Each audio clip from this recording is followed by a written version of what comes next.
Hey people, St. Thomas, this is your priest in charge, Alex Dyer. Last night I was at a central DC regional meeting. That's all the Episcopal churches in the central part of Washington, DC. We gathered together for our pre-convention meeting, and there was many things going on, fascinating budget, all that wonderful stuff that comes with the governance of church. But there was a great talk I heard from Patricia Lyons, who is a newly appointed staff position for the Episcopal Diocese of Washington. Her title, I believe, is Evangelism and Community Engagement. And she told us some interesting statistics around the Pew Research has done and around Episcopalians. I've heard this before, but it was good to be reminded of this, that the average Episcopalian invites someone to church how often in a lifetime? Lifetime kind of defined, I think they did it from 18 to 75 maybe, or 85. But anyway, in their average lifespan, how often does an Episcopalian invite someone to church? One time. And she reminded us that there are people who probably do it 2 or 3 times too, so there's probably, to get to one's an average of 1, there's probably many times where many of us don't ever invite someone to church.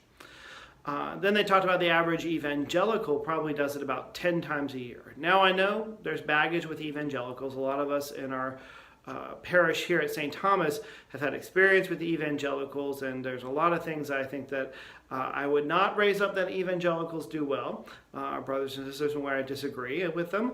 But we as a church, I think, need to claim that.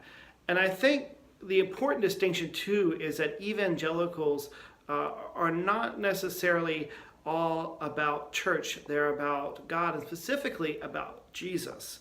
I think part of the way churches grow is a real articulation of who we believe Jesus is. Now, we don't have to have it all figured out, and I'm not talking about a scholarly way, but Patricia Lyons talked to us about words people use. Evangelicals, when talking about Jesus and their relationship with God, most often use the word change.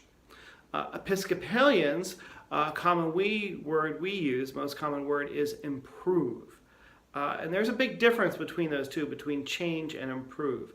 So I'm challenging us as a community to be able to articulate how Jesus has changed your life.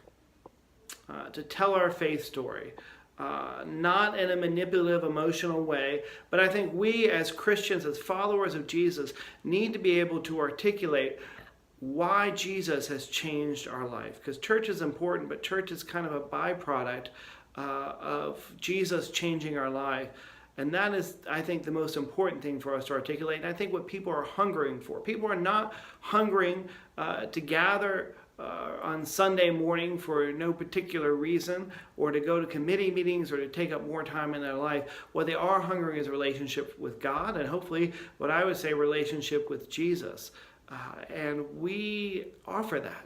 And I think we need to articulate that. And I would worry about a lot of communities, but I think this parish can do that. So I'm challenging us to do that.